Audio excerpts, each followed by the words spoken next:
Viewers welcome back in program. ਅਸੀਂ ਅਗਲੇ issue ਤੋਂ ਪਹਿਲਾਂ ਆਪਣੇ ਦਰਸ਼ਕਾਂ ਨੂੰ ਦੱਸ ਦਈਏ ਜੋ ਸਾਡੇ ਪ੍ਰੋਗਰਾਮ ਨੇ, ਜਿਸ ਤਰ੍ਹਾਂ ਕਿ ਤਿੰਨੋਂ ਸਾਡੇ ਪ੍ਰੋਗਰਾਮ ਨੇ। ਪ੍ਰੋਗਰਾਮ ਸੱਚੋ ਸੱਚ ਦਾ ਜੋ ਸਮਾਂ ਹੈ ਉਹ 7:30 ਤੋਂ ਲੈ ਕੇ 9 ਵਜੇ ਤੱਕ ਹੈ। ਜੋ ਪੰਜਾਬੀ ਖਬਰਾਂ ਹੁੰਦੀਆਂ ਨੇ ਐਵਰੀਡੇ ਮੰਡੇ ਥਰੂ ਫਰਾਈਡੇ, ਉਸ ਦਾ ਸਮਾਂ ਹੈ 9 ਵਜੇ ਤੋਂ ਲੈ ਕੇ 9:30 ਵਜੇ ਤੱਕ। ਜੋ ਇੰਟਰਵਿਊਜ਼ ਹੁੰਦੀਆਂ ਨੇ ਉਸ ਦਾ ਸਮਾਂ ਹੈ 9:30 ਵਜੇ ਤੋਂ ਲੈ ਕੇ 10 ਵਜੇ ਤੱਕ। ਤੁਸੀਂ ਇਹ ਤਿੰਨੋਂ ਪ੍ਰੋਗਰਾਮ YouTube ਤੇ ਜਾ ਕੇ ਲਾਈਵ ਦੇਖ ਸਕਦੇ ਹੋ ਔਰ ਆਪਣੇ ਰਾਏ ਤੇ ਸੁਝਾਅ ਵੀ ਸਾਨੂੰ ਉੱਥੇ ਹੀ ਭੇਜ ਸਕਦੇ ਹੋ। ਔਰ ਇਹ ਵੀ ਤੁਹਾਡੇ ਅੱਗੇ ਗੁਜ਼ਾਰਿਸ਼ ਕਰਦੀ ਹੈ ਕਿ ਇਸ ਨੂੰ ਜੋ TV 84 ਦੇ ਚੈਨਲ ਨੂੰ YouTube ਤੇ ਜਾ ਕੇ ਵੱਧ ਤੋਂ ਵੱਧ ਸਬਸਕ੍ਰਾਈਬ ਵੀ ਕਰੋ। Thank you so much. So keep watching TV 84। ਜੀ ਡਾਕਟਰ ਸਾਹਿਬ, ਅਗਲੇ ਇਸ਼ੂ ਬਾਰੇ ਤੁਹਾਡੇ ਵਿਚਾਰ ਜਾਣਨੇ ਚਾਹਾਂਗੇ। ਜੀ ਡਾਕਟਰ ਸਾਹਿਬ, ਕੀ ਵਿਚਾਰਾਂ ਨੇ? ਦੇਖੋ, ਭਾਰਤ ਦੇ ਅਖੌਤੀ ਰਿਪਬਲਿਕ ਡੇ ਨੂੰ ਬਾਹਰ ਕਿਵੇਂ ਸਿੱਖਾਂ ਕਸ਼ਮੀਰੀਆਂ ਨੇ ਨਕਾਰਿਆ ਜੀ, ਉਸ ਦਾ ਜ਼ਿਕਰ ਕਰ ਚੁੱਕੇ ਹਾਂ। ਪਰ ਜਿਹੜੇ ਲੋਕ ਇੱਥੇ ਇਹ ਪ੍ਰੋਪੇਗੈਂਡਾ ਕਈ ਵਾਰ ਕਰਦੇ ਨੇ ਕਿ ਜੀ ਇੱਥੇ ਤਾਂ ਰੌਲਾ ਤੁਸੀਂ ਪਾਉਂਦੇ ਹੋ ਜੀ, ਉੱਥੇ ਤਾਂ ਕੋਈ ਗੱਲ ਹੀ ਨਹੀਂ ਹੈ। ਉਹਨਾਂ ਨੂੰ ਹੁਣ ਕੋਈ ਇਹ ਭੁਲੇਖਾ ਨਹੀਂ ਹੋਣਾ ਚਾਹੀਦਾ ਕਿ ਜਿਹੜੀ ਆਵਾਜ਼ ਬਾਹਰ ਚੁੱਕੀ ਜਾਂਦੀ ਹੈ ਇਸ ਦਾ ਬਰਾਬਰ ਤਗੜਾ ਬੇਸ ਉਸ ਧਰਤੀ ਦੇ ਉੱਤੇ ਵੀ ਹੈ। ਪੰਜਾਬ ਦਾ ਅਸੀਂ ਆਲਰੇਡੀ ਜ਼ਿਕਰ ਕੀਤਾ ਹੈ ਕਿ ਕਿਵੇਂ 3 ਥਾਵਾਂ ਦੇ ਉੱਤੇ ਦਲ ਖਾਲਸਾ ਨੇ ਜ਼ੋਰਦਾਰ ਜਿਹੜੇ ਨੇ ਪ੍ਰੋਟੈਸਟ ਕੀਤੇ।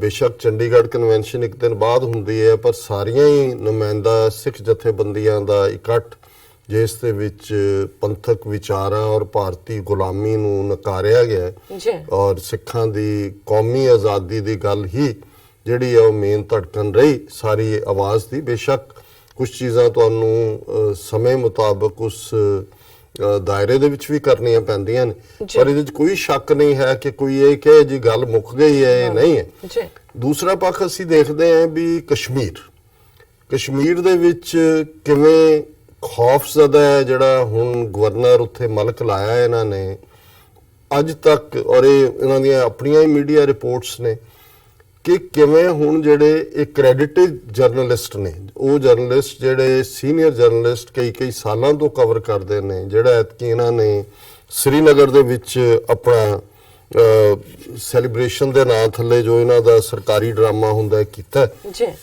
ਤੇ ਉਹਦੇ 'ਚ ਉਹਨਾਂ ਨੇ ਜਿਹੜੇ ਬਹੁਤ ਸਾਰੇ ਜਰਨਲਿਸਟ ਦੇ ਉੱਤੇ ਪਾਬੰਦੀ ਲਾ ਦਿੱਤੀ। ਉਹਨਾਂ ਨੇ ਕਿਹਾ ਜੀ ਇਹ ਸਾਡੀ ਜਿਹੜੀ ਹੈ ਏਜੰਸੀਆਂ ਨੇ ਸਾਨੂੰ ਇਹ ਕਿਹਾ ਕਿ, ਔਰ ਇਹਨਾਂ ਦੀ ਆਪਣੀ ਖਬਰ ਹੈ, over enthusiastic COP decided to bar journalists from Srinagar Republic Day event।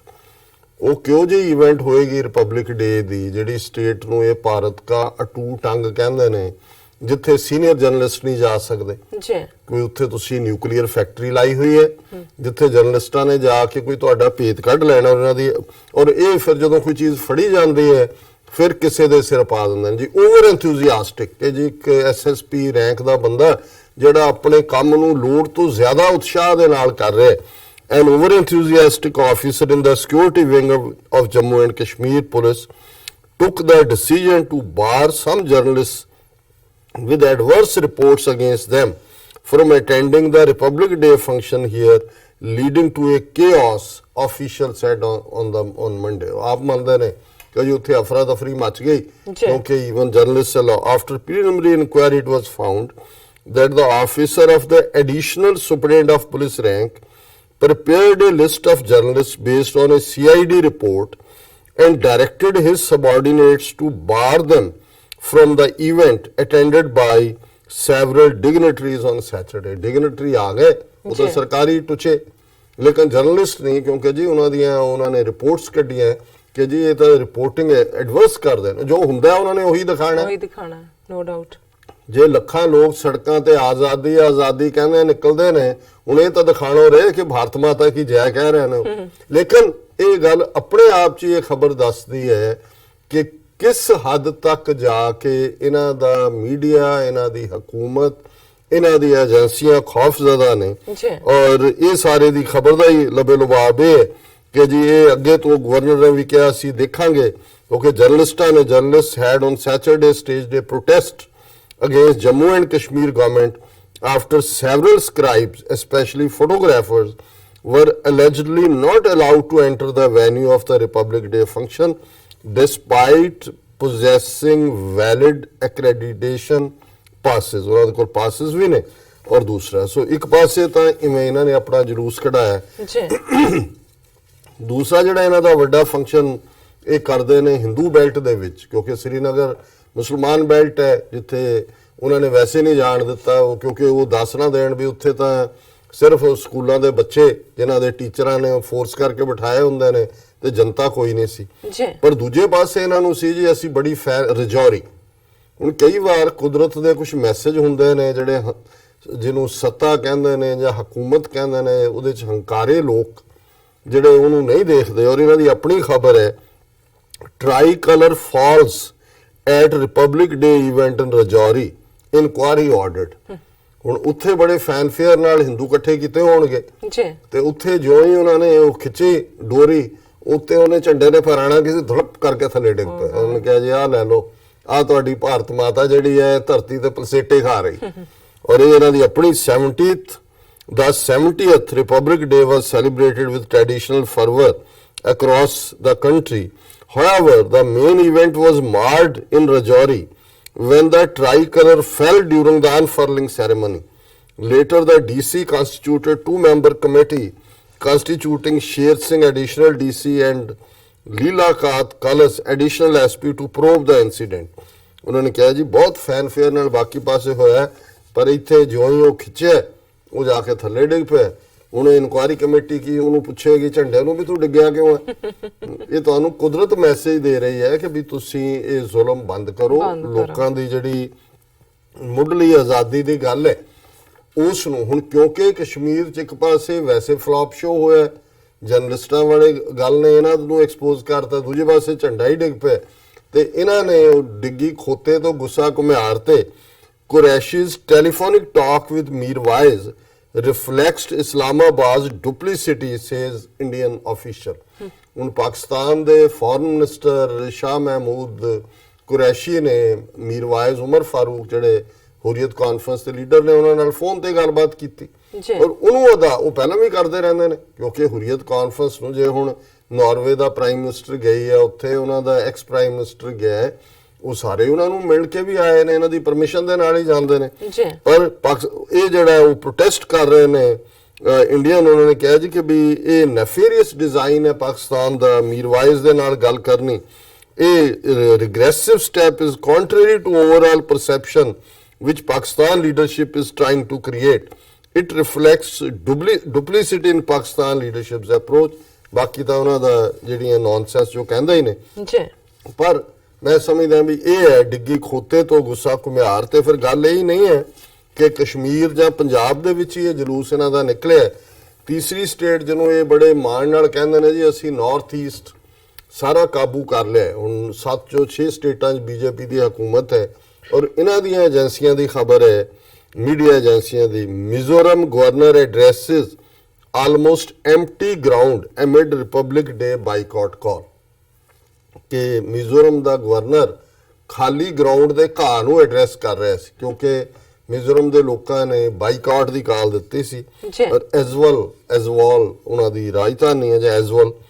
Mizoram governor Kumadan Rajesh Karan on Saturday addressed an almost empty ground here on 70th Republic Day due to statewide boycott call given by an umbrella organization called Citizenship Amendment Bill.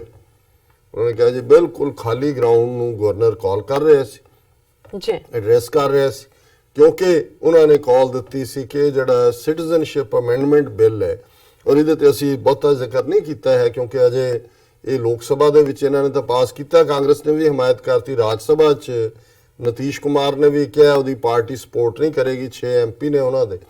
ਹੁਣ ਦੇਖੋ ਇਹ ਕਿਉਂ ਜਿਹੀ democracy ਹੈ ਔਰ ਕਿਉਂ ਜਿਹਾ secularism ਹੈ, ਜਿਹੜੀ ਗੱਲ ਇੱਥੋਂ ਇਹਨਾਂ ਦੇ ਟੁੱਚੇ ਪੁਨੀਤ ਆਲੂਵਾਲੀਆ ਜਾਂ ਕਮਲਜੀਤ ਸੋਨੀ ਜਾਂ ਕੋਈ ਹੋਰ ਨਸਲ ਦੇ ਲੋਕ ਕਹਿੰਦੇ ਨੇ ਕਿ ਉਹ ਹੈ। ਹੁਣ ਇਹ ਜਿਹੜਾ ਸਿਟੀਜ਼ਨ ਅਮੈਂਡਮੈਂਟ ਬਿੱਲ ਹੈ, ਇਹਦੇ ਥੱਲੇ ਇਹ ਹੈ ਵੀ ਕੋਈ ਵੀ ਹਿੰਦੂ, ਬੌਧੀ, ਜੈਨੀ, ਸਿੱਖ ਵੀ ਨਾਲ ਲਾਤਾ ਵੀ ਸਿੱਖਾਂ ਨੇ ਰੌਲਾ ਪਾਣਾ, ਚਲੋ ਇਹਨਾਂ ਨੂੰ ਇਹ ਜਿਹੜਾ ਕੋਈ ਪਾਕਿਸਤਾਨ, ਅਫਗਾਨਿਸਤਾਨ, ਬੰਗਲਾਦੇਸ਼ ਇਹਦੇ ਚੋਂ ਜਿਹੜਾ ਉਹ ਭਾਰਤ 'ਚ ਆ ਕੇ 6 ਸਾਲ ਰਹਿ ਗਿਆ, ਭਾਵੇਂ ਉਹਦੇ ਕੋਲ ਕੋਈ ਡਾਕੂਮੈਂਟ ਹੈ ਨਹੀਂ ਹੈ, ਉਹਨੂੰ ਭਾਰਤ ਦੀ ਸਿਟੀਜ਼ਨਸ਼ਿਪ ਦੇ ਦਿੱਤੀ ਜਾਏਗੀ, ਮੁਸਲਮਾਨ ਨਹੀਂ। ਹਾਲਾਂਕਿ ਜੇ ਤੁਸੀਂ ਇਸ ਨੂੰ ਇਹੀ ਕਹਿਣਾ ਹੈ ਕਿ ਜੀ ਤੁਸੀਂ ਵਾਕਿਆ ਹੀ ਉਸ ਧਰਤੀ ਦੇ ਉੱਤੇ ਅਸਾਈਲਮ ਲਾਅ ਜਿਹੜਾ UN ਜਿਹੜੀਆਂ ਕਨਵੈਨਸ਼ਨਸ ਦੇ ਥੱਲੇ ਤੁਸੀਂ ਸਾਈਨ ਕੀਤੇ ਨੇ, ਤੁਸੀਂ ਅਸਾਈਲਮ ਦਿਓ। ਉਹਦੇ 'ਚ ਕੋਈ ਹਿੰਦੂ ਹੈ, ਸਿੱਖ ਹੈ, ਮੁਸਲਮਾਨ ਹੈ, ਕੋਈ ਵੀ ਕਿਤੇ ਪਰਸੀਕਿਊਟ ਹੁੰਦਾ ਹੈ, ਜਿਵੇਂ ਅਮਰੀਕਾ ਜਾਂ ਇੰਗਲੈਂਡ ਜਾਂ ਯੂਰਪ ਦੇ ਵਿੱਚ, ਕੈਨੇਡਾ 'ਚ ਆ ਕੇ ਅਸਾਈਲਮ ਲੈਂਦੇ ਨੇ ਜੀ, ਉਹ ਕ੍ਰਾਈਟੇਰੀਆ ਰੱਖ ਦਿਓ। ਉਹਦੇ 'ਚ ਧਰਮ ਦਾ ਕੋਈ ਮਤਲਬ ਨਹੀਂ ਵੀ ਕੋਈ ਧਰਮ ਕਿਸੇ ਦਾ, ਫਿਰ ਵੀ ਜਿਹੜਾ ਜੇ ਉਹਦੇ ਨਾਲ ਇਸੇ ਲਈ ਪਰਸੀਕਿਊਸ਼ਨ ਹੁੰਦੀ ਹੈ ਕਿ ਬਈ ਉਹ ਰੱਬ 'ਚ ਨਹੀਂ ਯਕੀਨ ਰੱਖਦਾ, ਫਿਰ ਤਾਂ ਤੁਸੀਂ ਕਹਿ ਸਕਦੇ ਹੋ ਜੀ ਇੱਕ ਜੈਨੂਇਨ ਡੈਮੋਕ੍ਰੇਸੀ ਹੈ। ਪਰ ਸਿਰਫ ਤੇ ਸਿਰਫ ਮੁਸਲਮਾਨਾਂ ਨੂੰ ਬਾਹਰ ਕੱਢਣ ਦੇ ਲਈ ਔਰ ਇਹ ਦੱਸਣ ਦੇ ਲਈ ਕਿ ਜੀ ਇਹ ਜਿਹੜਾ ਦੇਸ਼ ਹੈ ਇਹਦੇ 'ਚ ਮੁਸਲਮਾਨ ਵੈਲਕਮ ਨਹੀਂ ਨੇ, ਉਹ ਤਾਂ ਨਜ਼ਰ ਹੀ ਆ ਰਿਹਾ। ਤੁਸੀਂ 200 ਮਿਲੀਅਨ ਮੁਸਲਮਾਨਾਂ ਦਾ ਕੀ ਹਾਲ ਕੀਤਾ ਹੋਇਆ ਜੀ। ਹੁਣ ਬਾਕੀ ਮੇਨ ਲੈਂਡ ਦੇ ਉੱਤੇ ਤਾਂ ਇਹਦਾ ਕੋਈ ਬਹੁਤਾ ਅਸਰ ਨਹੀਂ ਪਿਆ, ਅਦਰ ਦੈਨ ਕਿ ਬਿਹਾਰ 'ਚ ਹੁਣ ਨਤੀਸ਼ ਕੁਮਾਰ ਨੂੰ ਨਜ਼ਰ ਆ ਰਿਹਾ, ਮੁਸਲਮਾਨਾਂ ਦੀਆਂ ਵੋਟਾਂ ਵੀ ਨੇ ਬਿਹਾਰ 'ਚ, ਹੋਰ ਵੀ ਹੈ। ਲੇਕਿਨ ਨਾਰਥ ਈਸਟ ਦੇ ਲੋਕਾਂ ਨੂੰ ਇਹ ਗੱਲ ਸਮਝ ਆ ਰਹੀ ਹੈ ਕਿ ਵੀ ਇੱਥੇ ਜਿਹੜੀਆਂ BJP ਦੀਆਂ ਸਰਕਾਰਾਂ ਬਣੀਆਂ, ਇਹ ਤਾਂ ਲਿਆ ਕੇ ਜਿਹੜੇ ਬੰਗਲਾਦੇਸ਼ ਦੇ ਹਿੰਦੂ ਨੇ ਉੱਥੇ ਬੈਠੇ ਹੋਏ ਨੇ। ਹੁਣ ਜਿਹੜੇ ਬੰਗਲਾਦੇਸ਼ ਦੇ ਨਹੀਂ ਵੀ ਸੀ ਮੁਸਲਮਾਨ ਵਿਚਾਰੇ, ਜਿਹੜੇ ਉੱਥੇ 100 ਸਾਲ ਤੋਂ ਨੇ, ਉਹਨਾਂ ਨੂੰ ਤਾਂ ਕੱਢਣ ਤੇ ਲੱਗੇ ਹੋਏ ਨੇ। ਤੇ ਹਿੰਦੂ ਜਿਹੜੇ ਇੱਥੋਂ ਦੇ ਕਬੀਲੇ ਨੇ, ਉਹਨਾਂ ਦਾ ਕੋਈ ਬਹੁਤਾ ਧਰਮ ਨਾਲ ਤਾਲੁਕ ਨਹੀਂ ਹੈ ਕਿ ਕੌਣ ਮੁਸਲਮਾਨ ਆ ਗਿਆ ਜਾਂ ਕੌਣ ਹਿੰਦੂ ਆ ਗਿਆ ਜਾਂ ਕੋ।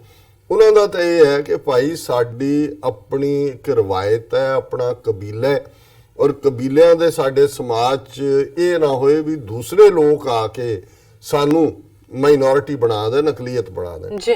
ਔਰ ਇਹਨਾਂ ਨੇ ਕਿਉਂਕਿ ਹੁਣ ਆਪਣੀਆਂ ਸਰਕਾਰਾਂ ਹਿੰਦੂਆਂ ਦੀਆਂ ਬਣਾ ਲਈਆਂ ਉੱਥੇ BJP ਦੀਆਂ, ਸੋ ਮਿਜ਼ੋਰਮ ਦੇ ਵੀ ਜਿਹੜਾ ਉੱਥੇ ਰਿਪਬਲਿਕ ਡੇ ਦਾ ਬਿਲਕੁਲ ਟੋਟਲ ਬਾਈਕਾਟ ਹੋਣਾ, ਇਹ ਦੱਸਦਾ ਹੈ ਵੀ ਕਿਸ ਕਿਸਮ ਦੇ ਸਿਸਟਮ 'ਚ ਅੱਜ ਭਾਰਤ ਦੇ ਵਿੱਚ ਵੀ ਜਿਹੜਾ ਇਸ ਨੂੰ ਨਕਾਰਿਆ ਜਾ ਰਿਹਾ ਜੀ। ਔਰ ਜਿੱਥੇ ਇੱਕ ਪਾਸੇ ਘੱਟ ਗਿਣਤੀਆਂ ਅਕਲੀਤਾਂ ਇਹ ਸਫਰ ਕਰ ਰਹੀਆਂ, ਉੱਥੇ ਇੱਕ ਖਬਰ ਜਿਹੜੀ ਪਾਕਿਸਤਾਨ ਨੂੰ ਲੈ ਕੇ ਮੈਂ ਸਮਝਦਾ ਵੀ ਉੱਪਰੋਂ ਥੱਲੇ ਇਹਨਾਂ ਦਿਨਾਂ ਦੇ ਵਿੱਚ ਇਸ ਕਿਸਮ ਦੀਆਂ ਚੰਗੀਆਂ ਖਬਰਾਂ ਨੇ, ਜਿਨ੍ਹਾਂ ਦੇ ਵਿੱਚ ਅਸੀਂ ਹੁਣੇ ਹੀ ਜ਼ਿਕਰ ਵੀ ਕੀਤਾ ਕਿ ਕਿਵੇਂ ਇਹ ਜਿਹੜੀ ਔਨ ਅਰਾਈਵਲ ਵੀਜ਼ਾ ਦੇਣਾ, ਉਹ 2 ਮਿਲੀਅਨ ਸਿੱਖ ਜਿਹੜੇ ਨੇ ਇੰਗਲੈਂਡ ਦੇ ਔਰ ਅਮਰੀਕਾ ਦੇ, ਉਹਨਾਂ ਦੇ ਲਈ ਖੁੱਲੇ ਦਰਸ਼ਨ ਦੀਦਾਰ ਦੀ ਗੱਲ ਹੈ। ਔਰ ਇਸੇ ਤਰ੍ਹਾਂ ਪਾਕਿਸਤਾਨ ਦੇ ਵਿੱਚ ਜਿਵੇਂ ਅਸੀਂ ਜ਼ਿਕਰ ਕੀਤਾ ਸੀ ਕਿ PRO ਪਾਕਿਸਤਾਨ ਦੇ ਪੰਜਾਬ ਸੂਬੇ ਦੇ ਗਵਰਨਰ ਨੇ ਇੱਕ ਸਿੱਖ ਨੂੰ ਲਾਇਆ, ਉਹਦੀ ਬੜੀ ਅੱਛੀ ਵੀਡੀਓ ਇੱਕ BBC ਤੇ ਪਿਛਲੇ ਦਿਨਾਂ 'ਚ ਸੀ। ਉਹਨੇ ਕਿਹਾ ਜੀ ਮੈਂ ਤਾਂ ਸੋਚ ਵੀ ਨਹੀਂ ਸੀ ਸਕਦਾ, ਉਹਨੇ ਕਿਹਾ ਜੀ ਜਿੰਨੇ ਮਾਣ ਮੈਨੂੰ ਮਿਲਦਾ ਜਦੋਂ ਮੈਂ ਦਸਤਾਰ ਸਜਾ ਕੇ ਜਾਂਦਾ ਹੈ, ਕਿੰਨੀਆਂ ਸੈਲਫੀਆਂ ਖਿੱਚਣ ਵਾਲੇ, ਕਿੰਨਾ ਦੂਜੇ।